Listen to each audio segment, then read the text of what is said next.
하나님께서 부활교회를 세우셨습니다. 16년 전에 세워서 지금까지 지켜주시고 인도해 주시고 보호해 주셨습니다.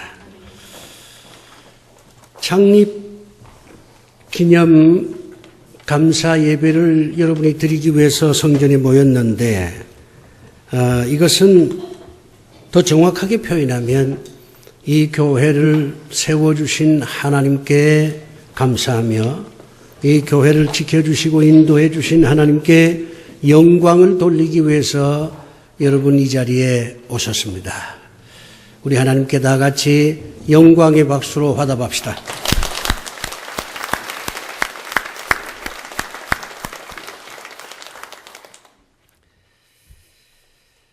교회 창립 16주년을 맞이해서 하나님께서 우리 교우들에게 무슨 말씀을 하실까 나름대로 아름다운 고민을 하면서 일부 예배 때는 다양성 속에 통일성을 지녀야 되겠다. 그게 하나님의 뜻이라고 생각을 해서 이 다양한 어떤 생각들이나 의견들을 어떻게 하나로 묶어서 하나님의 뜻을 이룰 수 있겠느냐 하는 것에 대해서 말씀을 드렸습니다. 이 시간에는 우리 부활교회에 속해 있는 우리 모두가 다 어떤 존재인가 자신의 정체감에 대해서 한번 깊이 생각해 보는 시간을 가지려고 합니다. 42, 3년 아마 그 정도 됐을 텐데 제가 이제 대학 다니면서 데모를 했습니다. 데모를 하다가 잡혀서 경찰서에 잠시 유치장에서 2, 3일 지낸 적이 있는데 그때 제가 아주 충격적인 걸 하나 보았어요. 이제 밤 늦게 술 취한 사람하고 그 경찰 그 순경하고 싸움이 붙었어요. 뭐 이런저런 얘기를 하는데 그 술 취한 사람이 경찰 보고 하는 말이 이제 한참 약이 오르고 흥분하니까 그렇겠죠. 넌 누구야? 그렇게 하더라고요. 그랬더니 경찰관이 하는 얘기가 나 순경이다. 그렇게 답변을 하고 놀라운 질문을 그 술 취한 사람한테 해요. 넌 누구냐? 그랬더니 이 사람이 나 술 취한 사람이다. 그렇게 얘기를 해요. 내가 그걸 보면서 깨달은 게 있어요. 그리고 나 자신에게 질문을 했습니다. 유치장 안에 있는 너는 누구냐? 무엇 때문에 데모를 하느냐? 누구를 위해서 데모를 하느냐? 데모를 통해서 얻을 수 있는 게 무엇이냐? 나 자신에 대해서 깊이 생각할 수 있는 계기가 그때 주어졌습니다. 그로부터 나는 나 자신을 찾으려고 나름대로 애를 썼어요. 본래 문학을 했으니까 문학 속에 여러 인간 유형들이 나타납니다. 소설을 읽으면서 거기에 나와 있는 다양한 인물들을 통해서 인간의 모습을 찾아내려고 했습니다. 또 사상 전집을 읽으면서 인간이 도대체 어떤 존재인가 하는 것에 대한 치열한 탐색을 했습니다. 아마 그런 것들이 바탕이 돼서 오늘날 인문학 강의를 할 수 있는 그런 지경까지 자신을 만들지 않았나 그런 생각이 들어요. 동시에 성경을 읽기 시작을 했습니다. 저는 성경에서 하나님의 뜻이 무엇이냐 하는 걸 찾기 전에 성경에 나타난 여러 인간 유형을 통해서 도대체 인간이란 어떤 존재인가 하는 것에 대한 깊은 사색을 했습니다. 30년 세월이 지금 흘렀습니다마는 목사가 돼서 저는 이 성경을 통해서 거의 한 150 유형의 인간 모습을 찾아냈어요. 인간이란 그야말로 천의 얼굴을 가진 존재구나 하는 걸 깨달았습니다. 아직도 나는 인간이 무엇이냐 하는 것에 대한 확실한 해답을 얻지 못했습니다. 그토록 오랜 세월 동안 나 자신을 탐구했지만 아직도 나는 나가 어떤 존재인지 잘 모릅니다. 그러나 어느 정도는 인간이란 이런 존재구나. 너는 이런 사람이구나.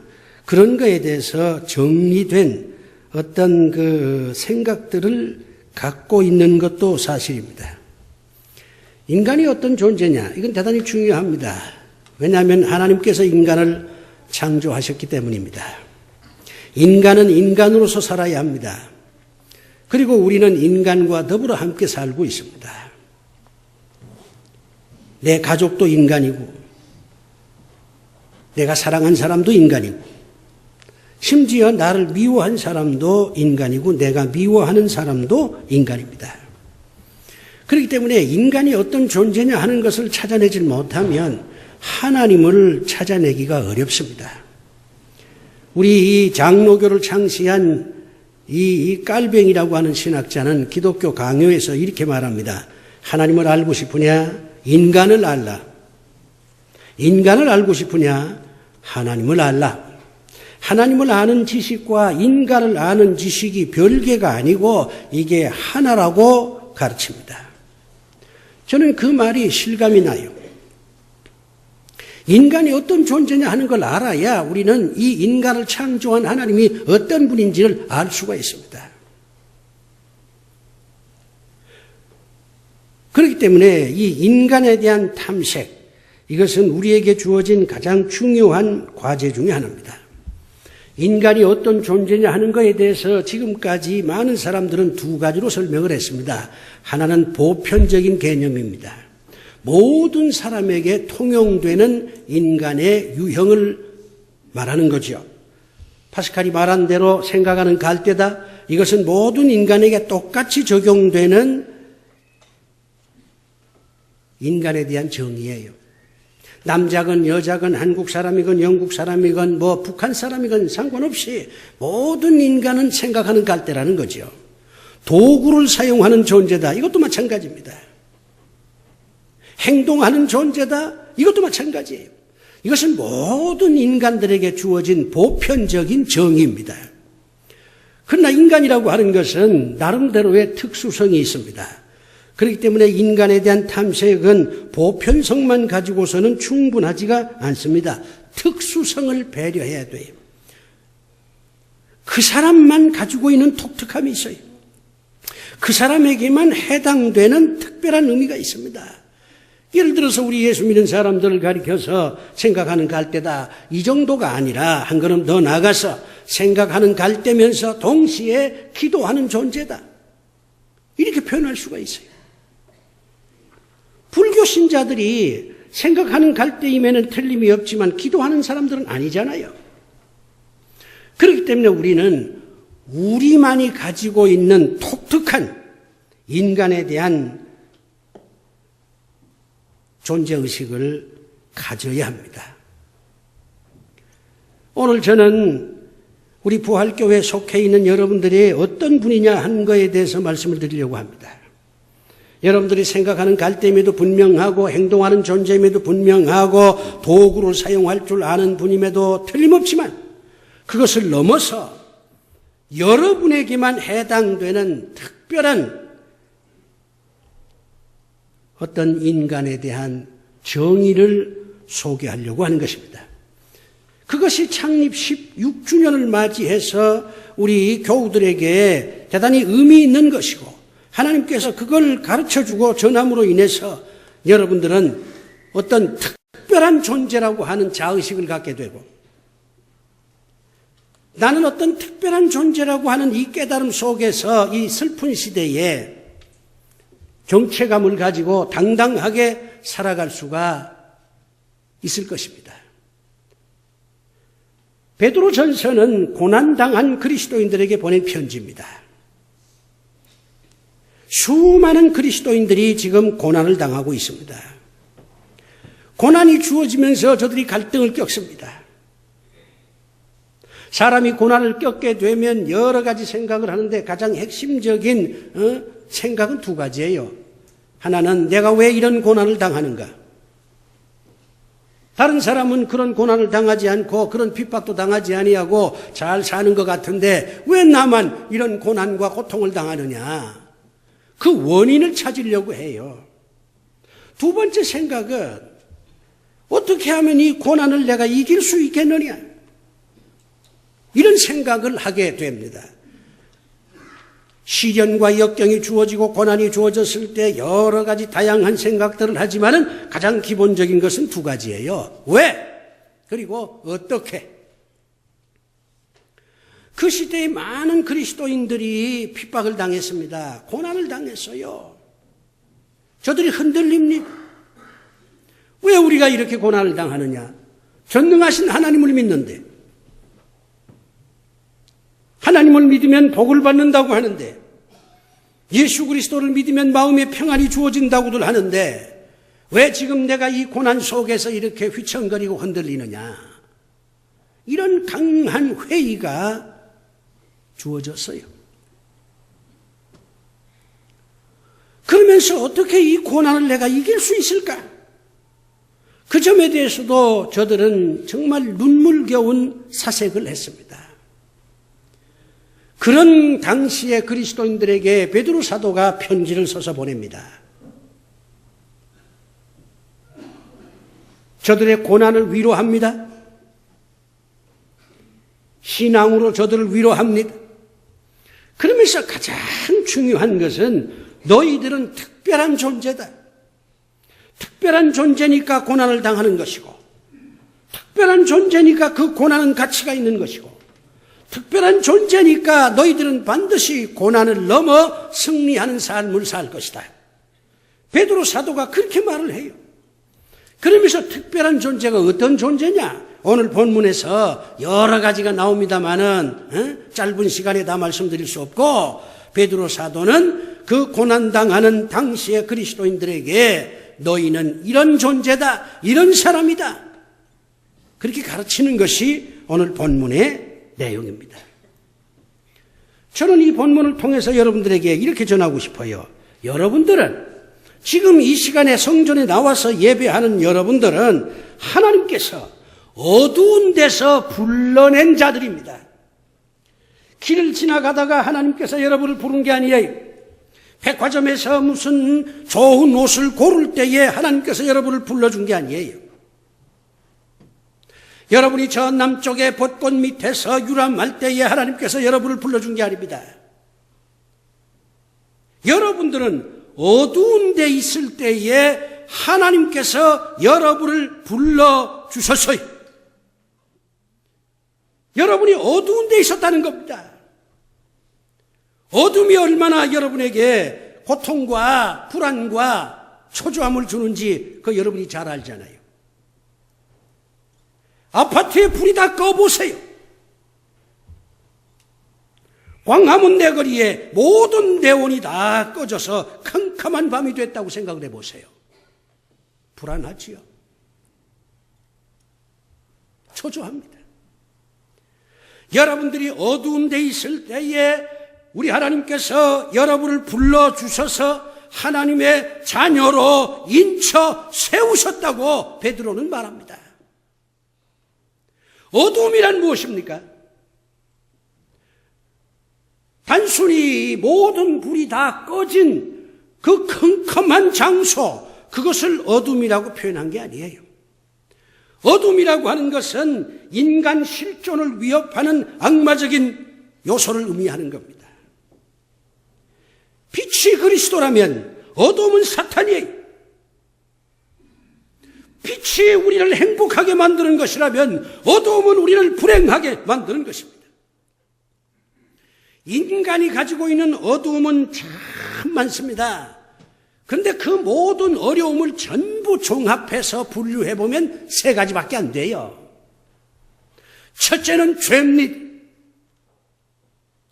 죄가 얼마나 어두운 것인가는 여러분이 경험해 보셨잖아요. 두 번째는 여러 가지 환난입니다. 고난이라고 하는 말은 너무나도 아름다운 말이기 때문에 고난이라고 표현하지 않고 제가 환난으로 표현합니다. 환난 가운데는 고난도 있지요. 환난 가운데는 핍박도 있죠. 환난 가운데는 빼앗김도 있고, 환난 가운데는 멸시당하는 것도 있고, 환난 가운데는 여러 가지 우리를 슬프게 하는 모든 삶의 요소가 집결되어 있습니다. 인간이 환난을 당하면 어두울 수밖에 없어요. 환난 당하는 사람의 표정을 보세요. 어둡습니다. 그 다음에 또 하나 세 번째가 죽음이에요.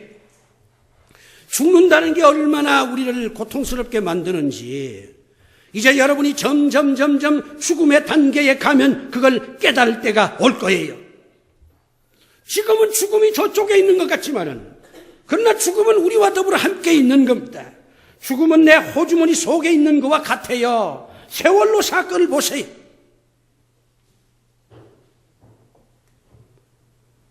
왜 많은 부모들이 저렇게 울부짖습니까? 자식이 죽었기 때문이에요. 여러분, 죽음이 얼마나 공포스러우냐? 통계에 의하면요, 100세 시대라 해서 우리가 대단히 기뻐하지만은 거의 90%가 요양소에서 그대로 죽습니다. 우리가 다 요양소로 가는 존재예요.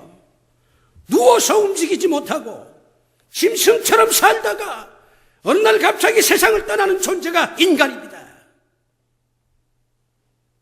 지금은 청춘이요. 지금은 이렇게 화사하지만은 그러나 우리는 끝내는 글로 가는 존재예요.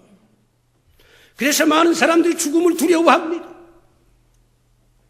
치매에 걸려서 죽을까 겁시나요. 죽음은 우리를 어둡게 만드는 거예요. 결국 세 가지예요. 죄, 환난, 죽음. 이것은 우리에게 주어진 필연적인 겁니다. 죄 안 짓고 살 수 있습니까? 환난과 핍박과 역경 없이 순탄하게 인생을 살 수가 있어요? 죽지 아니하고 우리가 영원히 살 수 있습니까? 아니잖아요. 이 세 가지는 필연적으로 우리에게 주어지는 거예요. 어두움입니다. 이것 때문에 많은 사람들이 불안해합니다. 공포에 떱니다. 늙어가는 것이 두렵습니다. 청춘도 동시에 두려울 수밖에 없어요. 죽음이라는 게 청춘하게도 오는 거니까. 꽃보니 같은 우리 학생들한테도 죽음은 오는 거니까. 이걸 생각하면 모든 인간이 어두워질 수밖에 없어요. 그런데 놀랍게도 성경은 이렇게 말합니다. 그런 어두움 속에 있는 너희를 나 여호와가 너희를 건져서 불러내서 내 자녀로 삼았다. 그렇게 말해요.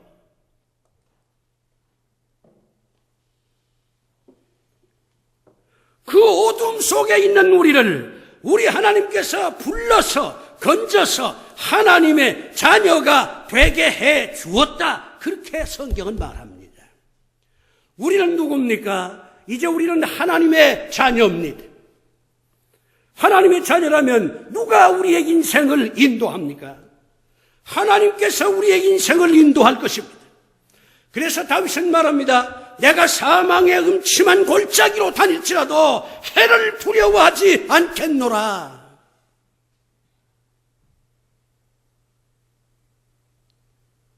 사랑하는 교우 여러분, 여러분이 누굽니까? 어두운 데서 하나님에 의해서 선택을 받고 건져내서 이제 하나님의 자녀가 된 분들입니다. 나는 하나님의 자녀라고 말하십시오. 이제는 나는 하나님의 자녀다. 내가 가진 것이 아무것도 없고 내일 일을 알 수가 없지만은 그러나 나는 하나님의 자녀다. 죄와 환난과 죽음의 공포에서 하나님께서 나를 건져내셨다. 그러므로 나는 두려워하지 않겠노라. 그렇게 말하면서 사십시오. 하나님께서 여러분을 선택해서 하나님께서 여러분을 건져주셨고 하나님의 자녀가 되게 해주셨으니 베드로는 말합니다. 너희들은 왕같은 제사장이다. 여러분은 왕이에요. 여러분은 하나님과 직접적으로 대화할 수 있는 제사장들입니다. 그러니 두려워하지 마십시오. 이 슬픈 시대에 우리가 살지만, 이 불확실한 시대에 살지만 여러분 두려워하지 마십시오. 화답해 볼래요? 여러분들은 다 하나님의 자녀인 줄로 믿습니다. 네. 할렐루야! 네. 또 말씀합니다. 성경은 여러분들은 하나님의 긍휼함을 입은 자들이다, 그렇게 말해요. 긍휼함을 입은 자들이라고 하는 말은 무슨 뜻이냐면은 하나님께서 나를 불쌍히 여긴다고 하는 것입니다. 사람들은 누가 불쌍히 여긴다 그러면 화를 냅니다. 나를 동정하지 말라, 천만에요. 우리가 동정을 받을 수 있으면 희망이 있는 거예요. 동정을 받을 수 있다면 희망이 있는 겁니다. 나는 우리 부활교회 교인들이 나를 불쌍히 여겨줬으면 좋겠어요. 우리 부활교회 교인들이 나를 동정했으면 좋겠어요. 목사님이 얼마나 이 목회를 하는데 어려움이 많을까. 참 우리 목사님 불쌍하다, 그런 생각을 하면 난 거기에서 희망을 체험하게 될 것입니다. 의사가 환자를 불쌍히 여길 줄 알아야 돼요. 환자가 그 초췌한 표정으로 앉아서 두근두근거리는 그 심장의 소리를 들으면서 의사가 환자를 불쌍히 여겨야 이 환자를 내가 정성껏 진료해야 되겠구나 하는 생각이 나지 않겠습니까? 그런데 의사가 환자를 불쌍히 여기지 않아. 그러면요, 그냥 건성건성 치료하고 끝내요. 사랑의 마지막 동기가 무엇인 줄 압니까? 사랑은 이거 참 조건적인 거예요. 잘 생겼을 땐 사랑합니다. 그러나 늙어서 추하게 되면 사랑은 변질이 돼요. 나한테 뭐 잘해주면 사랑은 계속 유지가 되지만 나한테 잘 안 해주면 그 사랑은 변하게 되어 있어요. 사랑처럼 변하는 게 없어요. 사랑은 정말 변하는 것입니다. 그런데 이 사랑의 마지막 동기, 사랑을 변하지 않게 만드는 마지막 카드가 무엇인 줄 아십니까? 얼굴 잘 나고 돈 잘 주고 맛있는 거 사주고 그거 아니에요.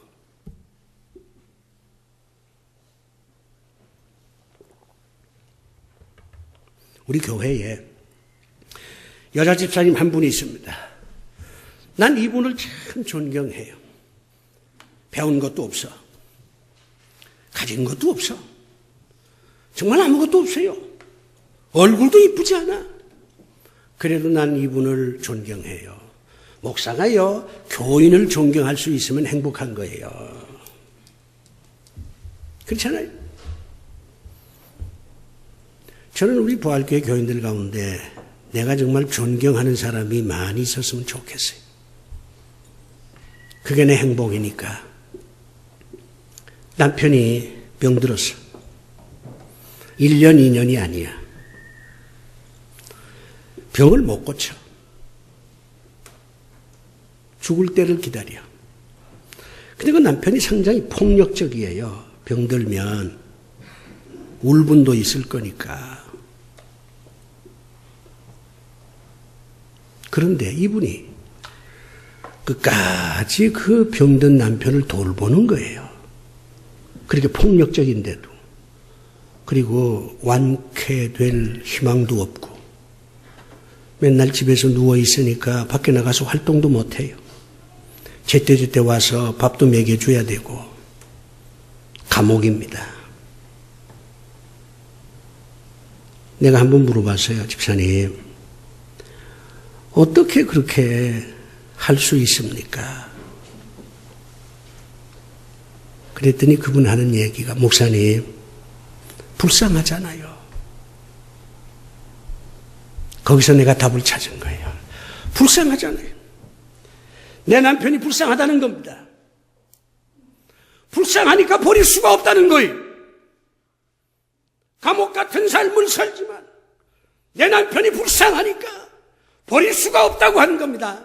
그때 내가 깨달은 게 있습니다. 사랑의 마지막 카드, 마지막 그 사랑을 유지시키는 게 불쌍히 여기는 거로구나. 긍휼히 여기는 거로구나. 그걸 깨달은 겁니다. 그걸 깨닫자마자 내가 얼마나 희망이 부풀었는지 몰라요. 하나님과 나와의 관계에서 생각해 볼 때 내가 하나님의 마음을 아프게 하고 하나님의 뜻대로 살지도 못하고 하나님을 화나게 하고 하나님을 정말 섭섭하게 하나님을 통곡하게 만들지만은 그래서 하나님께서 내 목을 치고 내를 정말로 시궁창에 던져버리고 싶은 생각이 우리 하나님 마음에 있다 할지라도 하나님께서 나를 불쌍히 여기니까 나를 버리지 못하는구나 하는 걸 깨달았다고 얘기하는 겁니다. 내 얘기를 아십니까? 여러분이 아직도 버림을 받지 못한 것, 하나님께서 여러분을 버리지 않는 것은 여러분이 잘나서가 아니에요. 여러분을 불쌍히 여겨서 여러분을 버리지 않은 것입니다. 이게 희망이에요. 하나님이 나를 불쌍히 여긴다. 그렇기 때문에 하나님께서 나를 절대로 버리지 아니하실 것이다. 그런대로 큰 소리 치면서 웃으면서 사는 이유가 뭐 있어요? 어디에 있어요? 하나님께서 여러분을 불쌍히 여겨서 그래요. 그래서 하나님께서 여러분을 버리지 않았기 때문에 이렇게 존재하는 것입니다. 그래서 베드로 사도가 말합니다. 하나님께서 너희들을 불쌍히 여긴다. 불쌍히 여긴다는 이 말의 원어는 도와준다는 뜻입니다. 도와준다. 불쌍히 여기면 도와줄 거 아니에요. 여러분이 누군가를 불쌍히 여기면 그 사람 도와주지 않습니까? 그죠. 참 불쌍하다, 안 됐다. 그걸로 끝나는 건 아니잖아요. 불쌍하니까 노란 지폐 하나라도 더 주면서 아니면 노란 지폐가 없으면 파란 지폐라도 하나 주면서 이걸로 점심이나 먹으라. 그러잖아요. 긍휼히 여긴다. 이 말은 불쌍히 여긴다는 뜻임과 동시에 불쌍하니까 내가 널 버리지 않겠다. 내가 널 도와주겠다. 그런 뜻이에요. 희망이 어디서 옵니까? 돈에서 옵니까? 희망이 어디서 옵니까? 젊음에서 오는 겁니까? 희망이 어디서 옵니까? 권력에서 오는 겁니까? 희망이 어디서 오는 겁니까? 잘난 얼굴에서 오는 겁니까? 아니에요. 희망은 하나님께서 나를 버리지 않는다는 데서 오는 것입니다. 그러니 낙심하지 마십시오. 어렵고 힘들고 곤고한 데 있다 할지라도 낙심하지 마십시오. 하나님께서 여러분을 버리지 않습니다. 하나님께서 여러분을 도와주십니다. 반드시 좋은 날이 올 줄로 믿습니다. 또 베드로는 이렇게 말합니다. 여러분들은 그리스도의 홍보대사입니다. 그렇게 말을 해요. 오늘 본문에 그런 말이 있잖아요. 홍보대사. 아름다운 덕을 선포하게 하려 하심이라. 9절 맨 마지막이에요.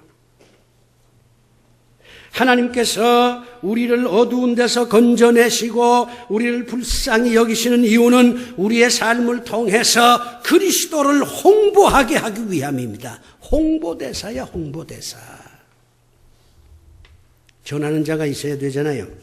홍보하는 사람이 있어야 뭘 제대로 할 거 아닙니까? 상품이 아무리 있다 할지라도 그 상품이 좋다고 하는 걸 홍보하는 사람이 없으면 그 상품이 팔리지가 않아요. 우리가 그리스도를 홍보한다면, 그리스도를 증거한다면 뭘 증거해야 됩니까? 주님의 사랑, 주님의 능력, 이런 것을 전해야 합니다. 우리 주님께서 38년 된 병자를 살려냈다고 하는 걸 전해야 됩니다. 주님께서 죽은 나사로를 살려냈다고 하는 것을 전해야 됩니다. 주님께서 내 죄를 대속했다고 하는 걸 전해야 됩니다. 주님은 사랑이시요, 온유시요, 겸손이시요. 주님 안에서 우리는 하나님의 자녀가 된다는 것을 전해야 됩니다. 주님을 전하지 않으면 그건 홍보대사가 아니잖아요. 슬그머니 와서 예배드리고 슬그머니 빠지고 그런 사람 되지 마세요. 동창회 가면 나 예수 믿는 사람이야 말하십시오. 주일날 어디 가자고 그러면 오늘은 안 돼. 난 교회 가서 예배를 드려야 돼. 왜? 나는 하나님께 예배하는 자니까. 말하세요. 홍보대사잖아요. 그리고 여러분들은 그리스도를 공부함과 동시에 여러분이 속해 있는 부활교회를 홍보해야 됩니다. 부활교회 교인이 되면서 부활교회 다닌다고 하는 걸 숨기고 부활교회 교인이 되면서도 부활교회를 자랑하지 않는다면 그건 가짜입니다. 그건 정체성이 없는 거예요. 그러면 말합니다. 자랑거리가 있어야 자랑하지. 자랑거리가 없다. 그러면 이렇게 말했어요. 내가 다니는 교회니까 좋은 교회야. 그렇게 말하면 되잖아요. 내가 다니는 교회니까 좋은 교회라고. 그렇게 말하면 안 됩니까? 그리스도를 홍보하고 내가 다니는 교회를 홍보하고 내 신앙을 홍보하고 그것이 바로 우리 예수 믿는 사람들의 정체성입니다. 사랑하는 교회 여러분,